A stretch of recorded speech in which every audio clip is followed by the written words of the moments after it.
Welcome back to the Justice Factor. This week, NUMSA Secretary General Irvin slammed the National Development Plan and said it was copied from DA policies. The National Planning Commission hit back at Mr. Jim, saying he suffers from an infantile disorder that manifests as an acute aversion to anything rational.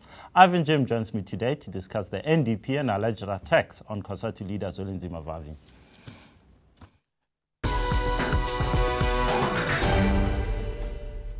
Irvin, welcome to the show again. It's lovely to have you here. What's wrong with the NDP? I mean, it will give us jobs, it will give us infrastructure. It sounds like finally we have a plan for this country up to 2030. Well, Justice, thanks for affording us an opportunity. There's everything wrong with the NDP. I think as metal workers, we made submission during the consultation phase. Quite clear what it does. It does not operate within the Freedom Charter, which is the core document which constitutes the vision of this country by the ANC. It basically does a couple of things that are terrible.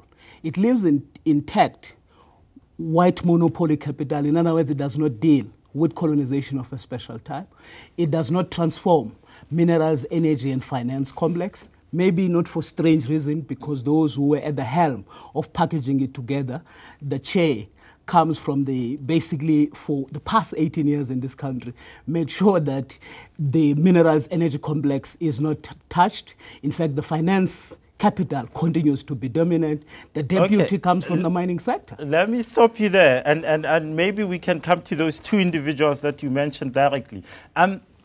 I don't get it. The Freedom Charter is written is adopted in 1955. 1955 to 2013, the ANC goes to Mangaung and says, goes to Polokwane and says, we're going to find a way to make the Freedom Charter live. It lives in the NDP. It's adopted by the ANC in Mangaung, and work starts with it, with President Zuma at his State of the Nation speech.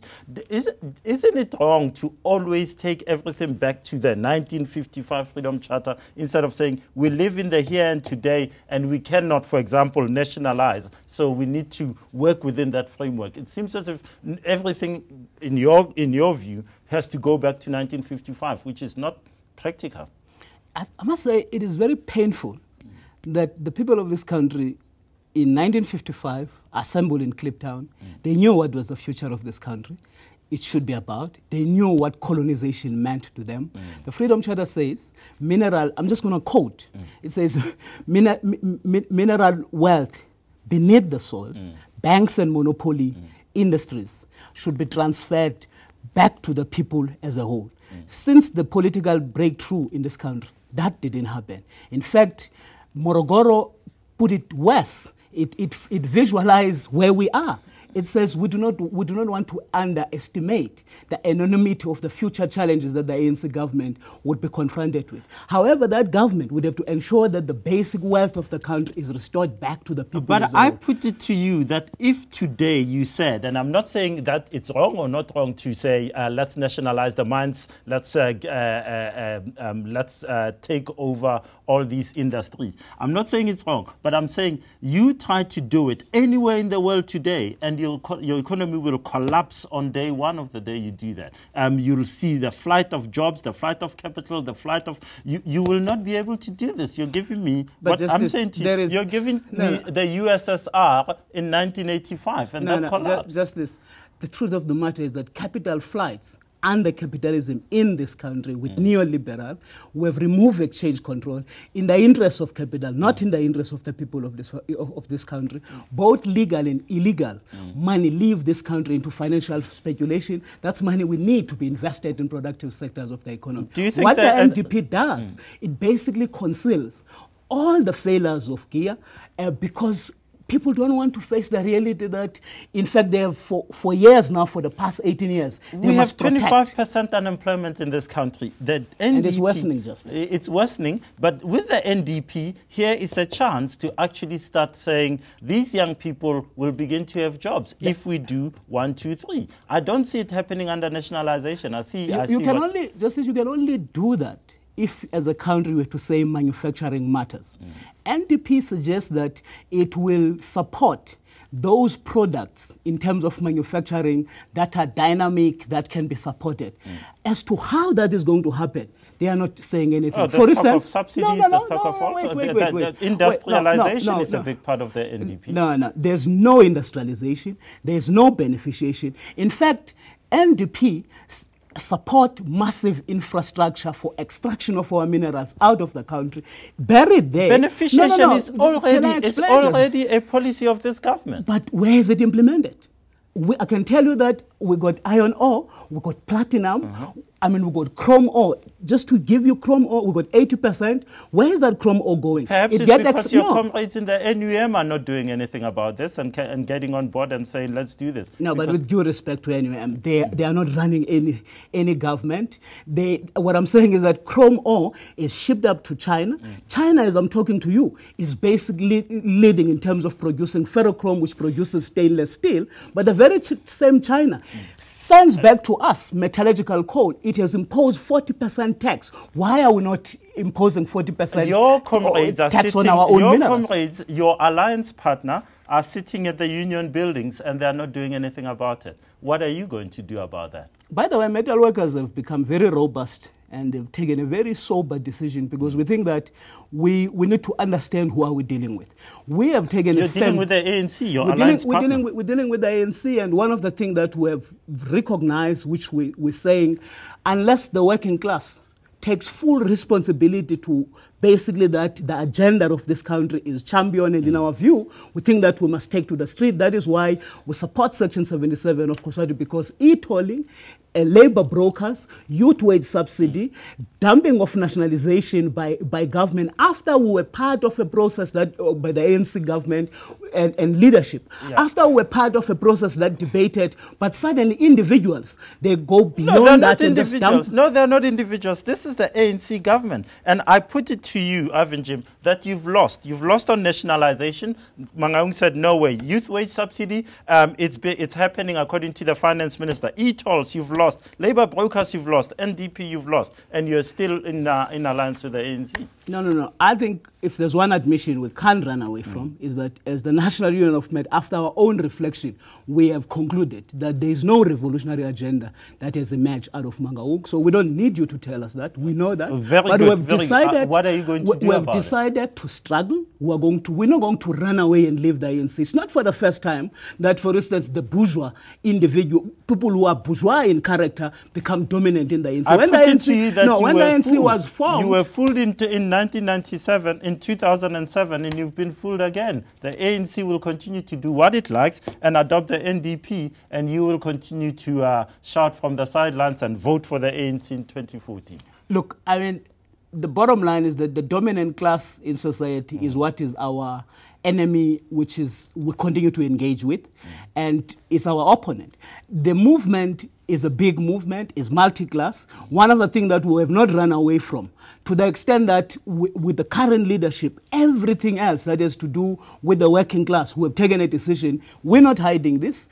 We have gained more enemies in a couple of weeks, and we're clear that in relation to the program that emerged from Mangaung, there's nothing that is biased towards the working class. In fact, we've got e-tolls, and for that, we've decided to struggle. Okay. Now, you say when you had your press conference this week that the ANC top 6 is not working class oriented. I challenge you on that. Jacob Zuma comes from the working classes from Gandla, as we all know famously. Ramaphosa, he started the NUM with others. Mantashe comes from the NUM. These are working class leaders, I put to you. Zwelim Kize, same thing. Balakambeta Khositsile, same thing. Jesse Duarte, the top 6 of the ANC that you say is not working class oriented is actually working class. No. The ANC is a multi-class formation. It takes into account it accepts every classes. The bottom line, our own assessment, not by virtue of where people come from. People don't eat symbols. People don't eat colors. The bottom line is that we're saying in terms of the decision that have been taken, they have launched an attack against the working class, and the metal workers in their own central committee. And I know many, they think that this is Ivan G. Metal workers have debated, they've analyzed. In fact, they are still saying we need to do more audit of the kind of leadership that we have, because we can't continue to lie to the working class and talk about the working class that is a motive force and the ANC is biased to the working class. Let's put the list of the decisions that I've taken, and somebody must tell me what is bias about running roughshod e-tolls against workers. What is bias about continuing to defend labor brokers, which is slavery? Let us move on from that. Now, there are problems inside COSATU.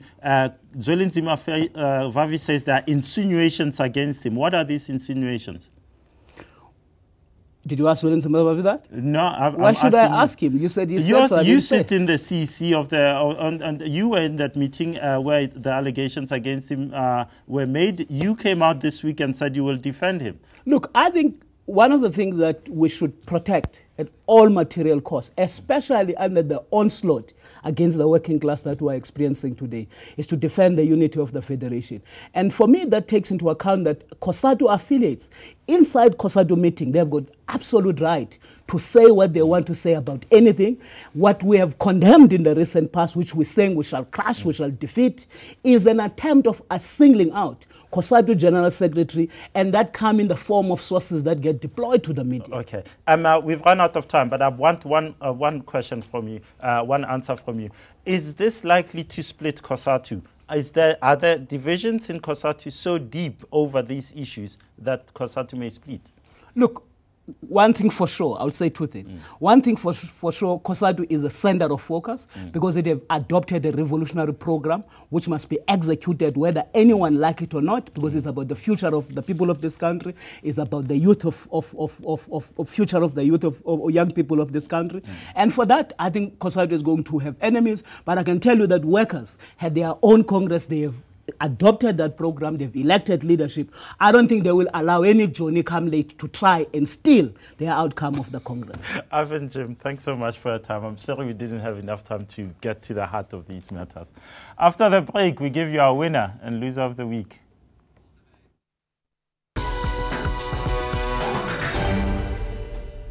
Welcome back to the Justice Factor. Now to our winners and losers of the week. As usual, in this section, we aim to applaud and encourage politicians and individuals who've done well and name and shame those who have not lived up to our expectations. And so first, our winner of the week.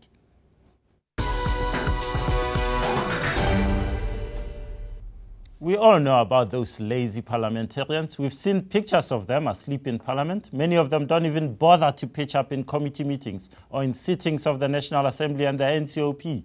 They claim to be MPs, but actually they just take the cash and get on with their own personal business. It was therefore fantastic to hear ANC Chief Whip Matula Motshekga this week warning ANC MPs that the party would fire them if they continue to fail to attend Parliament.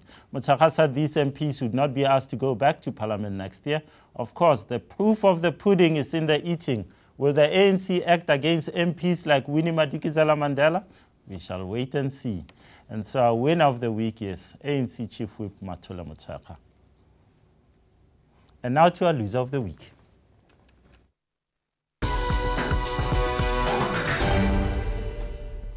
Look, we're not great fans of Education Minister Nji Motshekga here on the Justice Factor. However, we were shocked and amazed when we heard that the SA Democratic Teachers Union wants her to resign immediately. This is because she has started implementing a new system to ensure that teachers actually pitch up at work. Now, this is the same union which did not say one word when school kids did not receive textbooks last year. These are the same people who regularly abandon school kids and march in support of Jacob Zuma as they did in Gandla last year. Now they're saying they will work for only 7 hours per day until Motshekga goes. Well, I'm happy to hear that some of them actually do work for 7 hours. We think SATU is lost. For once, we support Nji Motshekga in her fight to make SATU's members get to work on time every day.